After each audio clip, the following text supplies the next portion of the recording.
Hello students, how are you? 12th class के बच्चे, आज आप लोगों के लिए चैप्टर 8 स्टार्ट कर रहे हैं, कोऑर्डिनेशन कंपाउंड्स, जो आपकी फर्स्ट बुक का लास्ट चैप्टर है। ओके, लेकिन ये बहुत ही इजी और बहुत इम्पोर्टेंट चैप्टर है, तो मैं आपको ये इसके बारे में बताऊंगी। कोऑर्डिनेशन कंपाउंड्स के बारे में सबसे पहले हमने समझना है साल्ट्स और उसका इंट्रोडक्शन। जो आज का हमारा जो लेक्चर होने वाला है उसमें हम इंट्रोडक्शन पढ़ेंगे इसके बारे में, कोऑर्डिनेशन कंपाउंड्स का इंट्रोडक्शन करेंगे। ओके, सबसे पहले आपको बताते हैं साल्ट्स क्या होता है। What is salts? साल्ट्स जानते हो आप लोग क्या होते हैं? साल्ट्स एसिड और base, when acid react with base they form salt. Okay, salts बनाते हैं, आपको बोलते हैं acid and base form salt. Okay,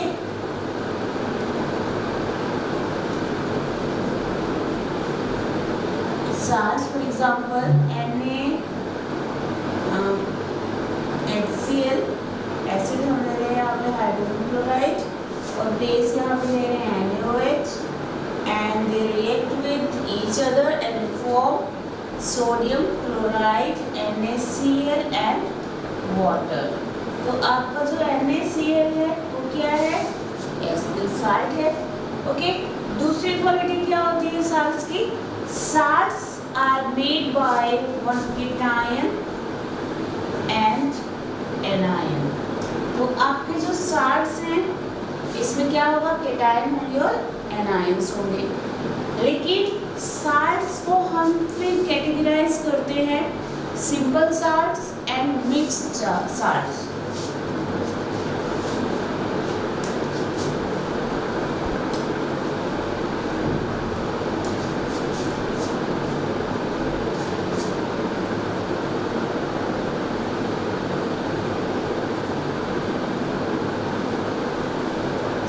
salts and mixed salts.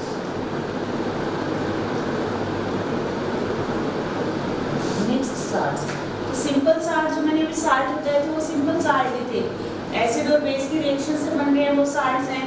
और दूसरा उनमें केटायन होगा, एक एनायन होगा, for example NaCl, KCl, NaI, okay, CaCl2, magnesium chloride, these are simple salts. Okay, ये सिंपल साल्ट्स हैं, आपके सिंपल साल्ट के एग्जांपल हैं। और इनके अंदर एक ही तरीके के कीटायंस होते हैं और एक ही तरीके के एनायंस होते हैं। These have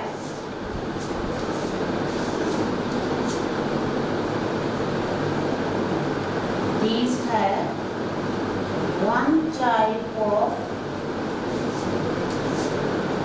cation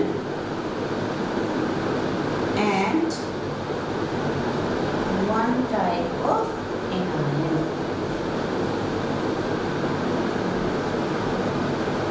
These are simple salts. Again, simple salts are have one type of cation. अब आप इसका एग्जांपल लीजिए, तो इसमें एक ही टाइप का cation है और एक ही टाइप का एनायन है, Na प्लस cation और Cl negative anion. For example अगर हम कैल्शियम क्लोराइड को देखते हैं तो calcium Ca+2 and 2Cl negative. तो क्लोरीन भी तो एक ही टाइप के, क्लोरीन टाइप के और कैल्शियम टाइप के ही इसके अंदर क्या है? केटायन और एनायन है।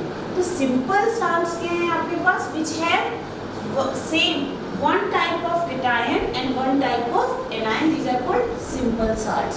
And the mixed salts are mixed salts। अब ये नहीं है कि वो बहुत सारे, अभी हमने कहा कि एक ही टाइप, एक एसिड और एक बेस की रिएक्शन से बन रहे हैं, तो वो आपके पास क्या हो जाएंगे? डबल साल्ट, वो सिंपल साल्ट है। तो मिक्स साल्ट जो होंगे उसके अंदर क्या होंगे? हम जो एसिड और बेस है उसका नंबर बढ़ा देंगे। ऐसा नहीं होता। जो मिक्स साल्ट्स हैं they are formed by the reaction of salt to salt. उनकी रिएक्शन साल्ट और साल्ट के साथ ही होती है। तो salt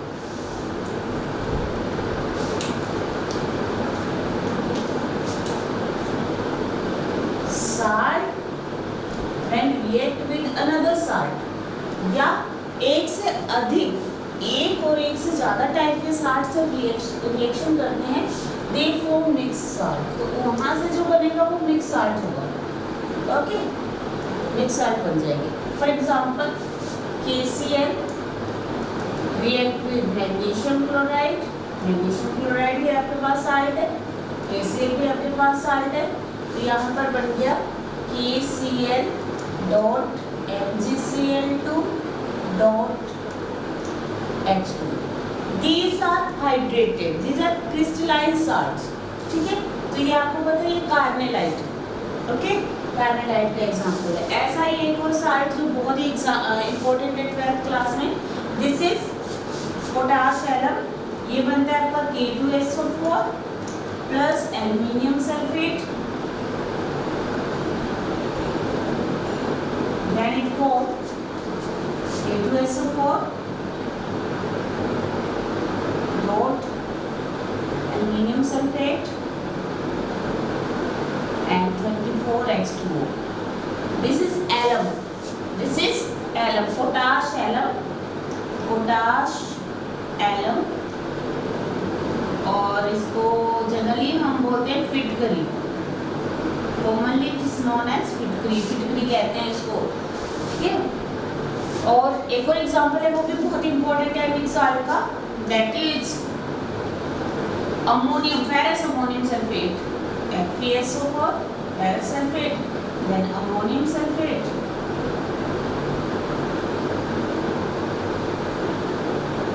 ammonium sulphate, they form ferrous ammonium sulfate and this is called Mohr salt. This is called Mohr salt. Again I repeat, एक बार फिर से देखिए, सिंपल साल्ट और मिक्स साल्ट में क्या डिफरेंस है। सिंपल साल्ट के अंदर क्या होगा कि वन टाइप के केटाइंस होंगे, वन टाइप के एनाइंस होंगे। कोई सा भी आप सिंपल साल्ट का एग्जांपल ले लीजिए तो वो आपको इस तरीके से दिखाई देगा कि इसमें एक ही टाइप का केटाइन होना और एक ही टाइप का एनायन होगा। लेकिन जो मिक्स साल्ट और ये बनते हैं इसमें एक एसिड और एक बेस की रिएक्शन से बनते हैं, लेकिन जो आपके मिक्स साल्ट बनते हैं वो साल्ट और साल्ट की रिएक्शन से बनते हैं। और इनके अंदर क्या होता है कि वो दो साल्ट आपस में, दो या दो से ज़्यादा साल्ट आपस के अंदर एडिशन हो जाता है, उनका एडिशन मॉलिक्यूल बना लेते हैं। These are addition molecules, okay.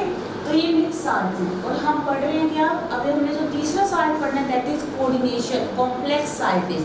तो कॉम्प्लेक्स साल्ट जो है वो मिक्स साल्ट का ही एक टाइप है, ओके। तो आपको सिंपल साल्ट और मिक्स साल्ट में डिफरेंस पता चल गया होगा। अब मैं इसका और एग्जांपल आपको बता रही हूँ।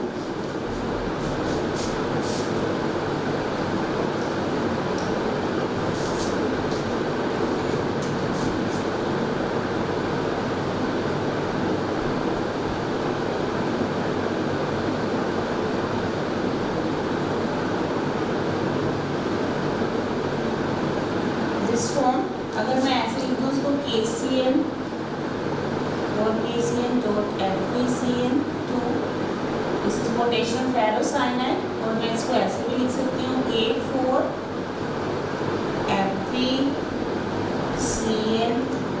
FeCl6, K4 FeCl6, okay. This is potassium ferrocyanide. और एग्जाम्पल ले लेते हैं KCl plus AgCl, okay. This is KAgCl,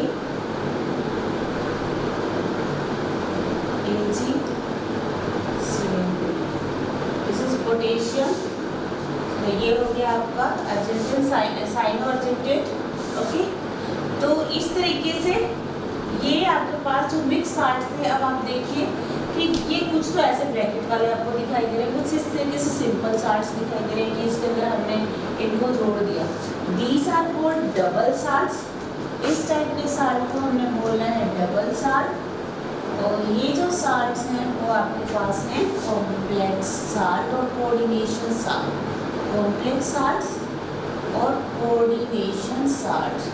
जब हम कोऑर्डिनेशन कंपाउंड कर रहे हैं ना, तो हम वहाँ पहुँच चुके हैं कि हमने कोऑर्डिनेशन जो है वो क्या है, कैसे बन रहा है। तो ये हमने जो स्टडी करनी है वो इस टाइप के साल्ट्स की करनी है, इस टाइप के कॉम्प्लेक्सेस की करनी है हमने इसके अंदर, इस चैप्टर में जो हमने स्टडी है हमारी, इनके ऊपर है। तो एक बार फिर से सुन लीजिए, साल्ट जो है वो सिंपल साल्ट होते हैं और मिक्स साल्ट्स होते हैं। मिक्स साल्ट जो होते हैं वो on the basis of reaction, salt और साल्ट के साथ जब रिएक्शन होती है तो वो इस तरीके से हमारे पास कुछ साल्ट बन जाते हैं। साल्ट में क्या हो रहा है, मिक्स साल्ट में क्या हो रहा है कि साल्ट रिएक्ट विद वन और another salt and they form salts. इसलिए ये दोनों साल्ट इस तरीके से हम इनको आइडेंटिफाई करेंगे कि अब हम क्या करते हैं, अगर हम डबल साल्ट को का एक्वस सॉल्यूशन बना लेते हैं, डबल साल्ट को हम पानी में घोल देंगे, पानी डाल दिया इनके अंदर, तो ये सभी अपने अपने रिस्पेक्टिव आयंस में ब्रेक हो जाते हैं। फॉर एग्जांपल अगर हम इसकी बात करते हैं तो यहाँ पे क्या क्या टूटेगा आपके पास, K+ टूट जाएगा, Cl नेगेटिव में ब्रेक हो जाएगा, Mg2+ में ब्रेक हो जाएगा एंड Cl नेगेटिव। तो ये पानी के अंदर क्या होगा, अपने पूरी तरह से बिखर जाएगा, अपने आयंस में बिल्कुल इसका कंस्टिट्यूएंट खत्म हो जाएगा। ये सारे के सारे आयंस जो थे इसके अंदर वो अलग अलग हो गए हैं। ऐसे ये होगा, इसमें पोटेशियम का हो जाएगा, एल्युमिनियम अलग हो जाएगा, सल्फेट अलग हो जाएगा, यहाँ पर फेरस अलग हो जाएगा, अमोनियम अलग हो जाएगा, सल्फेट अलग हो जाएगा। तो इस तरीके से जो आपके पास डबल साल्ट्स होते हैं, जब हम उसका एक्वस सॉल्यूशन बनाते हैं तो वो क्या होते हैं, उसके जो आयंस हैं वो रिस्पेक्टिव आयंस में बिल्कुल बिखर जाते हैं और रिस्पेक्टिव आयंस में टूट जाते हैं। लेकिन अगर हम इस तरीके की कॉम्प्लेक्स साल्ट्स की बात करते हैं, जो आपके कॉम्प्लेक्स साल्ट्स हैं, अगर हम इनको एक्वस मीडियम में, इनका अगर हम वाटर के अंदर इसमें पानी डाल दिया तो ये इस तरीके से टूटेगा, पोटेशियम प्लस FeCl6 माइनस। तो ये क्या होगा कि ये इस तरीके से टूट जाएगा। अब आपको देखना है कि जो हमें एक तो ये वाला साल्ट मिल गया और एक ये आयन मिल रहा है और एक ये आयन मिल रहा है, लेकिन ना तो आपका आयरन अलग हो रहा है, Fe+2 में टूट रहा है, ना ही आपका Cl- टूट रहा है।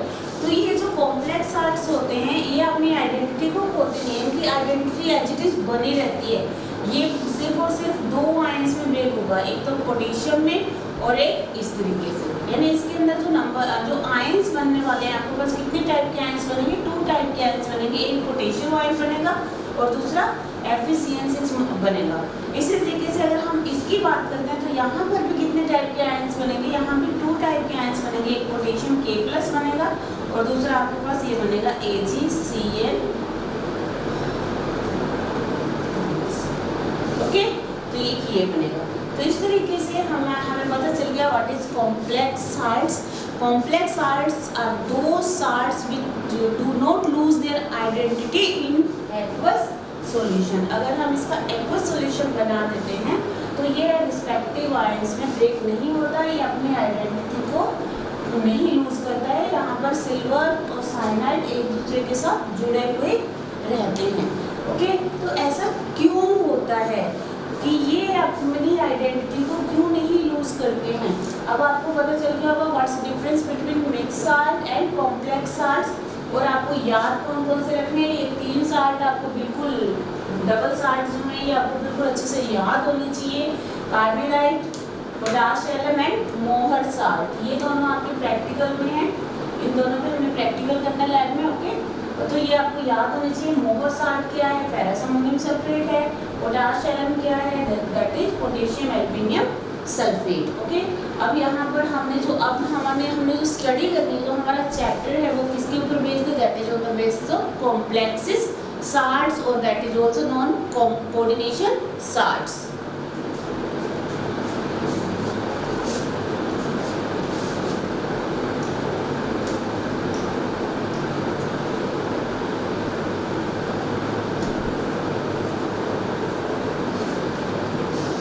Now coordination compounds, coordination salts and complex salts। अब इनको ऐसा क्यों कहते हैं, तो कोऑर्डिनेशन का मतलब क्या होता है, what is coordination. Coordination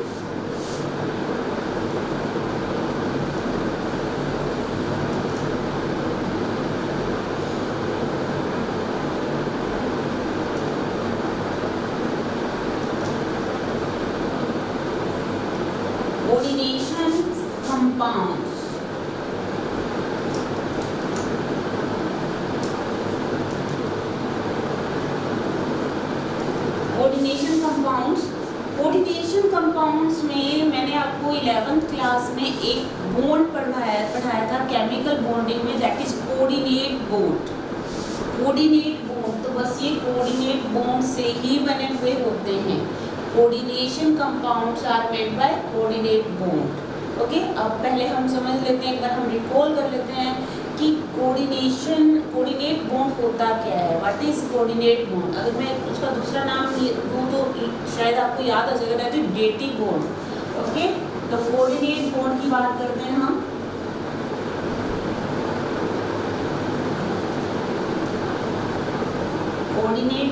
coordinate bond में होता क्या है कि एक तो आपका डोनर एटम होगा, एक डोनर होगा और एक आपका एक्सेप्टर होगा, जो कि इलेक्ट्रॉन्स को क्या करेगा, एक्सेप्ट कर लेगा, और एक आपका डोनर होगा।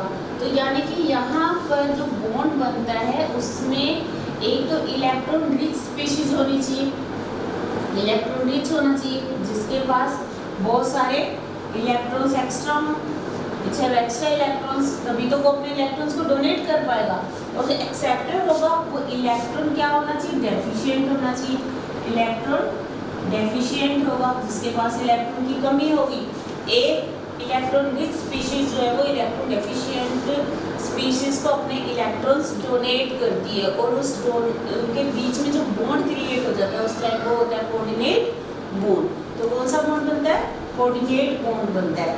फॉर एग्जांपल अमोनिया की आपको स्ट्रक्चर पता है, इट हैव 2 इलेक्ट्रॉन्स और 1 लोन पेयर, इसके पास एक लोन पेयर ऑफ इलेक्ट्रॉन होता है।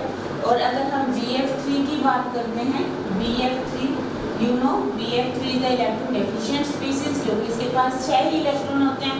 और आपका जो अमोनिया है इसके पास 8 इलेक्ट्रॉन है लेकिन एक लोन पेयर इसके पास फ्री है। तो ये क्या करता है, BF3 के अंदर देखिए यहाँ पे बॉन्ड कैसे बन रहा है, BF3 इस तरीके से देखिए, आप बना के देखिए इसकी डॉट स्ट्रक्चर, तो आप देखेंगे कि बोरोन के पास 6 ही इलेक्ट्रॉन होते हैं, और अमोनिया जो है इसके पास क्या हो रहे हैं आपके, एक लोन पे फालतू है इसके पास, और ये अपना ऑक्टेट कंप्लीट करता है, तो ये अपने इलेक्ट्रॉन्स को इसको डोनेट कर देगा, इसको दे देगा, और इन दोनों के बीच में एक बॉन्ड क्रिएट हो जाता है। This is like covalent bond, बिल्कुल कोवेलेंट बॉन्ड जैसा ही होता है, लेकिन यहाँ पर कंडीशन क्या रहती है कि 1 जो मॉलिक्यूल होगा, 1 एटम होगा वो एक्सेप्टर होगा, एंड 1 इज डोनर, और एक डोनर होगा। डोनर इलेक्ट्रॉन रिच स्पीशीज है। और आपको वीडियो बंद करना पड़ा था, अब दोबारा से हम फिर से शुरू करते हैं। कोऑर्डिनेशन कंपाउंड्स, कोऑर्डिनेशन कंपाउंड्स होते क्या हैं, कोऑर्डिनेशन कंपाउंड्स कैसे बनते हैं। ओके, तो हम कोऑर्डिनेशन के बारे में ही पढ़ रहे थे, व्हाट इज कोऑर्डिनेशन कंपाउंड्स। तो coordination compounds, coordination complexes and coordination charts एक ही बात है। Coordination compounds made by coordinate bond, coordinate bond से बनेंगे, कोऑर्डिनेट बॉन्ड से बनते हैं। कोऑर्डिनेट बॉन्ड बनेगा आपका इलेक्ट्रॉन रिच स्पीशीज से इलेक्ट्रॉन डेफिशिएंट स्पीशीज को जब इलेक्ट्रॉन्स दिए जाएंगे तो ओके, तो हम एग्जांपल ले रहे थे यहाँ पे अमोनिया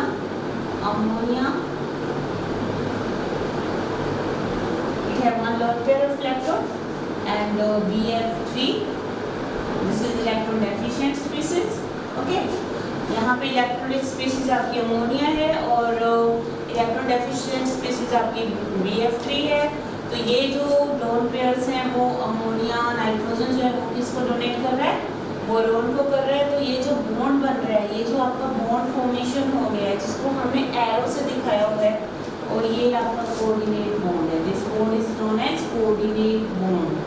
ओके, कोऑर्डिनेट बॉन्ड, और this is also called dative bond, इसको हम डेटिव बॉन्ड भी कहते हैं, डेटिव बॉन्ड। ओके, ये डेटिव बॉन्ड है और ये कोऑर्डिनेट बॉन्ड भी होता है।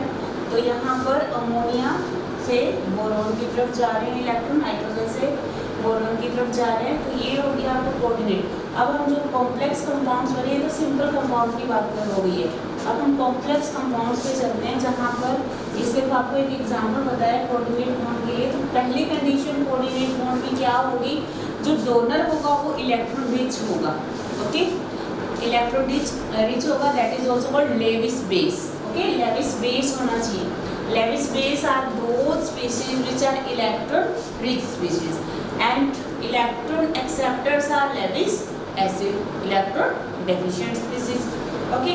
यहाँ पर जो कोऑर्डिनेट कंपाउंड्स हैं आपके वो बनते हैं मेटल, मेटल आपका होता है electron acceptor, metal atom electron acceptor होगा, और दूसरा जो स्पीशीज जो इसको इलेक्ट्रॉन्स देंगी उन स्पीशीज को हम बोलते हैं इसमें लिगेंड्स। इसके अंदर जो हमने अभी मैंने आपको क्या क्या टर्म्स बताई थी, इलेक्ट्रॉन रिच होना चाहिए, इलेक्ट्रॉन रिच स्पीशीज होगी, और दूसरा these are also called Lewis base. तो आपकी लिगेंड्स यही हैं, लिगेंड लेविस बेस होगा, इलेक्ट्रॉन रिच होगा, और इनको हम यहाँ पर कोऑर्डिनेशन कंपाउंड्स में क्या बोलेंगे, लिगेंड्स बोलेंगे। तो बेटा लिगेंड्स जो है यहाँ पर इलेक्ट्रॉन डोनर होते हैं, वो इलेक्ट्रॉन रिच होते हैं, और उनको हम लेविस बेस भी कह सकते हैं। एग्जांपल आपको बता देते हैं, फॉर एग्जांपल पहला भी हम एग्जांपल अमोनिया का ले लेते हैं। अमोनिया के पास इलेक्ट्रॉन्स हैं, लोन पेयर ऑफ इलेक्ट्रॉन है, so it is electron rich. Water, water आप जानते हो H2O की, H2O have 2 lone pairs of electrons, so it is also electron rich. This is also as used as a ligand. Carbonyl compounds CO also have electrons pair, okay. Now cyanide CN, this is also have electron pairs, okay. तो इस तरीके से ये जो electron neutral molecules, ये यहाँ पे देखिए यहाँ पे किसी के ऊपर कोई चार्ज नहीं है, these are all neutral. So these neutral molecules which have lone pair of electrons which are rich electron rich species are used as like the ligands, okay. केवल यही नहीं, यहाँ पर अब हमें केवल इनकी बात नहीं कर रहे हैं, वो स्पीशीज जिनके ऊपर नेगेटिव चार्ज होगा, जिनके ऊपर नेगेटिव चार्ज है वो भी तो अपने इलेक्ट्रॉन्स दे सकते हैं ना। तो यहाँ पर देखिए OH negative, Cl negative, F negative, तो ये सारे नेगेटिव वाले जितने जिनके ऊपर जो नेगेटिव चार्जेस होगा वो भी क्या Cl नेगेटिव यहाँ पर ये भी इलेक्ट्रॉन दे सकता है, ओके।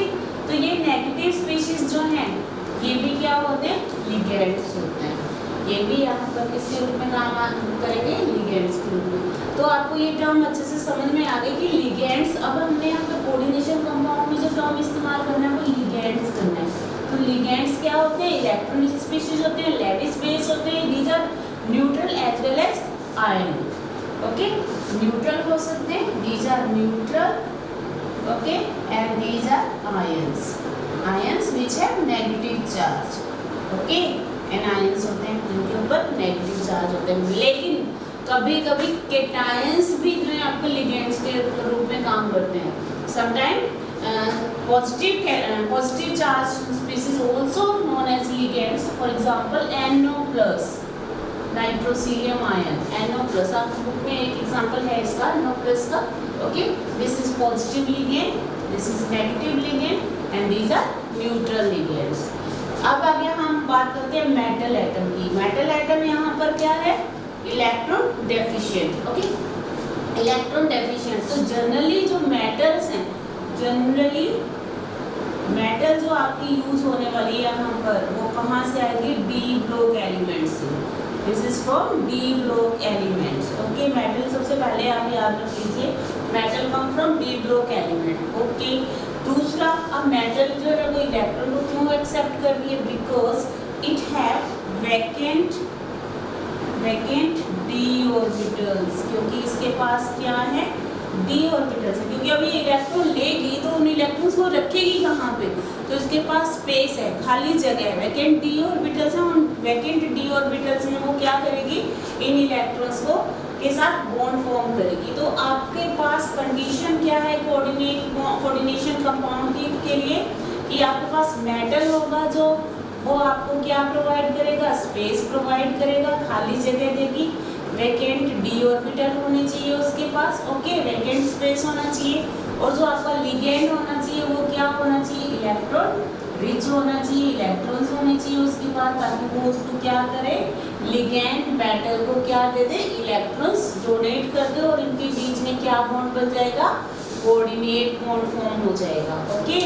तो आप समझिए, देखिए कि कोऑर्डिनेशन कंपाउंड्स उनको कहा जाता है जो कोऑर्डिनेट बॉन्ड फॉर्म करते हैं। कोऑर्डिनेट बॉन्ड बनाने के लिए कंडीशंस होती हैं कि one species is electron rich and one another species is electron deficient. Electron rich species जो है वो डोनेट करती है इलेक्ट्रॉन्स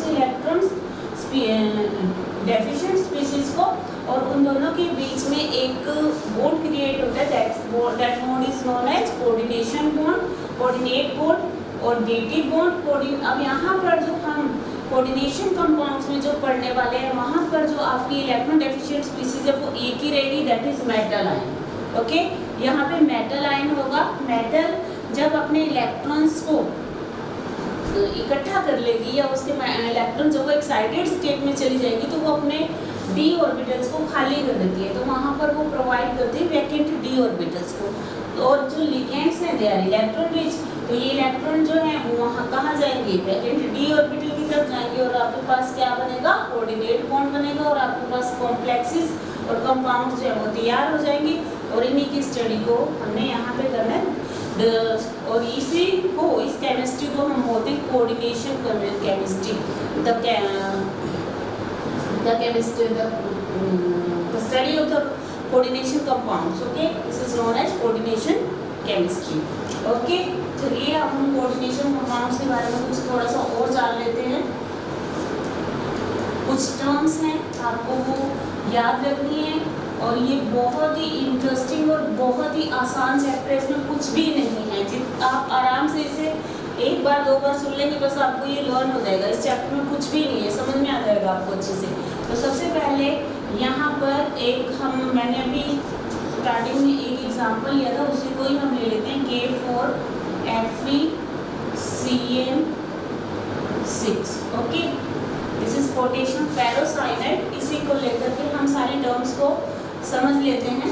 ओके, यहाँ पर देखिए K जो है पोटेशियम और K4 बाहर, अंदर एक इस तरीके से हमने स्फीयर बना लिए FeCN6। ओके, चलिए यहाँ पे देखिए, अब दिस इज आयोनाइजेबल वैलेंसी। आपको पता है अभी जब मैंने स्टार्टिंग में आपको बताया था कि जब हम इनका एक्वस सॉल्यूशन बनाते हैं तो ये K+ और इस पूरे के पूरे आयन में टूटता है। This is positive and this is negative ion. Okay, positive and negative ion, तो इसके अंदर टूट जाता है ये, बाकी इसमें से कुछ भी नहीं निकलता। तो ये कॉम्प्लेक्स क्या है, दिस इज कोऑर्डिनेट कॉम्प्लेक्स, यही कोऑर्डिनेशन कॉम्प्लेक्स है। यहाँ पर सेंटर में क्या है, सेंट्रल मेटल है आपके पास, और मेटल कौन सा देख लीजिए, आयरन है, और ये कौन से ब्लॉक का है, डी ब्लॉक का एलिमेंट है। साइनाइड Cn क्या है, आपका लिगेंड है, जो क्या काम कर रहा है, इलेक्ट्रॉन को डोनेट कर रहा है, यहाँ पे इलेक्ट्रॉन डोनर है ये यहाँ पे। ओके, और ये जो एक ब्रैकेट आपको दिखाई दे रहा है, ये जो बड़ा ब्रैकेट आपको दिख रहा है, this is known as coordination. ये जो ब्रैकेट दिख रहा है इसको हम कोऑर्डिनेशन स्फीयर बोलते हैं, that is coordination sphere. Okay, ये कोऑर्डिनेशन स्फीयर है आपका।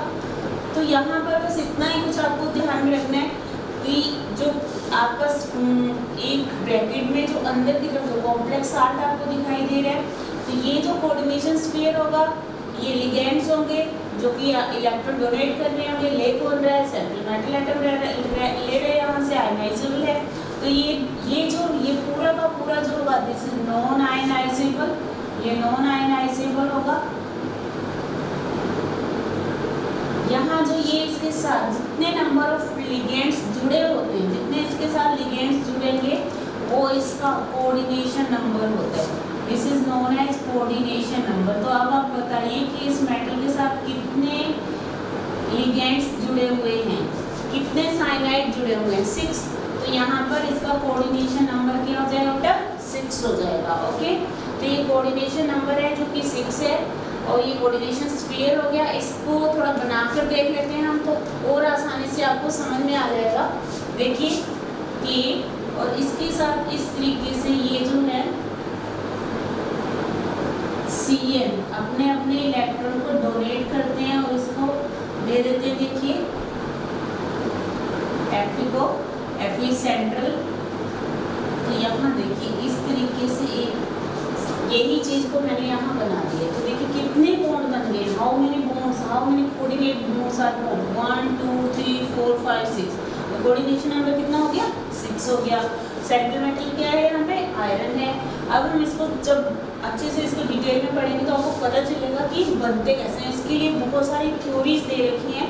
फर्स्ट जो है वो है वार्नर थ्योरी। सबसे पहले जो इसके बारे में बताया था वो वार्नर ने बताया था। तो हम वार्नर थ्योरी के बारे में थोड़ा पढ़ लेते हैं यहाँ पर। वार्नर थ्योरी कुछ भी नहीं है। वार्नर थ्योरी के पास 2 ही पोस्टुलेट्स आपको याद रखने हैं। Only 2 postulates are here of Werner theory. Okay, number 1, it have 2 types valency. बस यही एक याद रखना है आपको। यहाँ पर जो भी कोऑर्डिनेशन कंपाउंड होगा उसकी 2 टाइप की वैलेंसीज होती हैं। For example number 1 is primary valency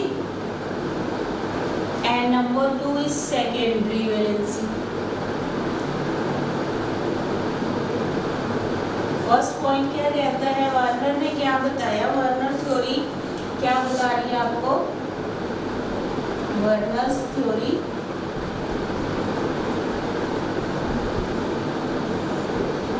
theory कह रही है coordination compounds have 2 types of valency, primary valency and secondary valency. Primary valency and secondary valency. Number 2 points, primary valency is ionisable and secondary valency is non ionisable. तो दूसरा point क्या कहता है वो, primary valency ionisable होती है, ionisable है, and secondary valency जो है वो नॉन आयोनाइजेबल है। This is non ionisable. Okay, मतलब ये तो अब आपको पता चल गया कि जो कोऑर्डिनेशन स्फीयर के अंदर होगा वो नॉन आयोनाइजेबल है और जो कोऑर्डिनेशन स्फीयर से बाहर है वो आयोनाइजेबल है। तो प्राइमरी वैलेंसी हमेशा उस कोऑर्डिनेशन स्फीयर से बाहर की तरफ रहती है और सेकेंडरी वैलेंसी हमेशा कोऑर्डिनेशन स्फीयर के अंदर रहती है। अब इसका एक एग्जांपल ले लेते हैं हम।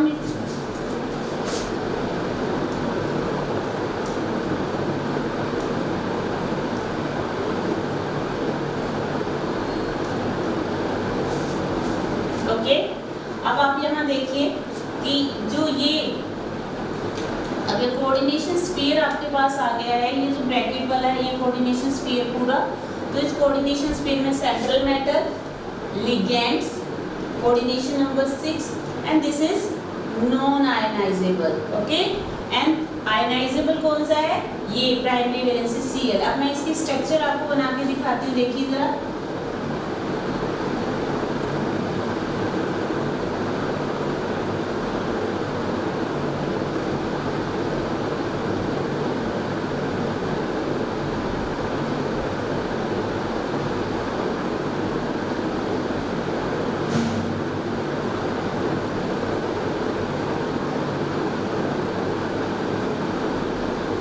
यहाँ पर जो डोनर एटम है वो आपका ऑक्सीजन है, ऑक्सीजन के ऊपर लोन पेयर्स ऑफ इलेक्ट्रॉन है, और ये इस तरीके से मैंने इसको स्फीयर में बंद कर दिया।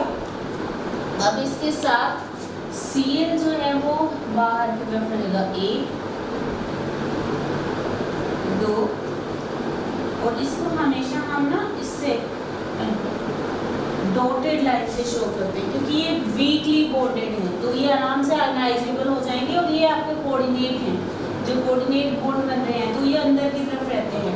तो जितने कोऑर्डिनेट बॉन्ड बनेंगे वो उसका कोऑर्डिनेशन नंबर होता है, और जितने बाहर की तरफ नेगेटिव आयंस होते हैं वो उसकी ऑक्सीडेशन नंबर होता है किसी एटम का। अब हम ऑक्सीडेशन नंबर के बारे में आगे आपको समझाऊंगी मैं। तो अब आपको यहाँ पर समझ में आ गया होगा कि वर्नर ने क्या थ्योरी दी। वर्नर ने बताया कि कोई भी कोऑर्डिनेशन कंपाउंड जो होता है उसकी 2 टाइप की वैलेंसीज होती है, प्राइमरी वैलेंसी और सेकेंडरी वैलेंसी। प्राइमरी वैलेंसी जो होती है वो आयनाइजेबल होती है, बाहर की तरफ रहते हैं जो एटम्स होते हैं उसके जो आयंस होते हैं, और ये जनरली जो होगा वो नेगेटिव आयन होगा। Primary valencies are satisfied by negative ions और एनायंस। ओके, दूसरा कोऑर्डिनेट कंपाउंड जो होंगे, कोऑर्डिनेट बॉन्ड बनेंगे वो आपके लिगेंड से बनते हैं, और जितने कोऑर्डिनेट बॉन्ड बनते हैं वो ही उसका कोऑर्डिनेशन नंबर होता है। तो नॉन आयनाइजेबल जो आपकी वैलेंसी है या सेकेंडरी वैलेंसी है वो आपकी कोऑर्डिनेशन नंबर को बताती है, और जो आपकी प्राइमरी वैलेंसी है वो उस मेटल के ऑक्सीडेशन नंबर को बताती, that is the Warners theory. Okay बेटा, तो यहाँ तक आपको अच्छे से ये ध्यान में रखना है, इसको अच्छे से पढ़ना है। आपके एनसीईआरटी में बहुत डिटेल में दी हुई, कुछ एग्जांपल्स दिए हुए हैं, तो आप इसे करेंगे तो आपको ये चैप्टर समझ में आ जाएगा। अब हम नेक्स्ट जो करने वाले हैं वो करेंगे हम IUPAC nomenclature of the coordination compound, that is very very very important. तो आप जब भी बैठेंगे आप अपनी कॉपी पेन लेकर के बैठेंगे और अभी आप इसके नोट्स बनाएंगे और आप मेरे को इसको सेंड करेंगे। ओके।